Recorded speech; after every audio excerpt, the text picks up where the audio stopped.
പത്തനംതിട്ട ജില്ലാ ക്ഷീരസംഗമം നാളെ മുതൽ അടൂരിൽ നടക്കുമെന്ന് ഭാരവാഹികൾ പത്തനംതിട്ട പ്രസ് ക്ലബ്ബിൽ പറഞ്ഞു.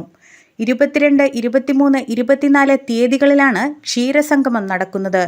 ഡെപ്യൂട്ടി സ്പീക്കർ ചിറ്റയം ഗോപകുമാർ ക്ഷീരസംഗമത്തിൽ അധ്യക്ഷത വഹിക്കും. മുഖ്യമന്ത്രി പിണറായി വിജയൻ ക്ഷീരസംഗമം ഉദ്ഘാടനം ചെയ്യും. മന്ത്രി വീണ ജോർജ് മുഖ്യ പ്രഭാഷണം നടത്തും. കിഡ്സ് ഡയറി ഫെസ്റ്റ്, ശില്പശാല, കന്നുകാലി പ്രദർശനം, എക്സിബിഷൻ, ക്ഷീരകർഷകരെ ആദരിക്കൽ, പ്രശ്നോത്തരി, മുഖാമുഖം പരിപാടി, പൊതുസമ്മേളനം എന്നിവ സംഘടിപ്പിക്കും. വാർത്താ സമ്മേളനത്തിൽ ജില്ലാ ക്ഷീരസംഗമം പ്രസിഡന്റ് AP ജയൻ, പത്തനംതിട്ട ക്ഷീര വികസന വകുപ്പ് assistant director Reeba Thankachan, K Pradeep Kumar എന്നിവർ പങ്കെടുത്തു.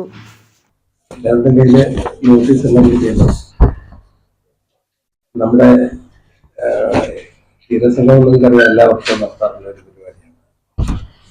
പത്തനംതിട്ട ജില്ലാ ക്ഷീരസംഗമം ഇക്കുറി നീലൂർ ക്ഷീരസംഘത്തിന്റെ ആഭിമുഖ്യത്തിലാണ് നടത്താൻ തീരുമാനിച്ചിട്ടുള്ളത്. പരിപാടിയുടെ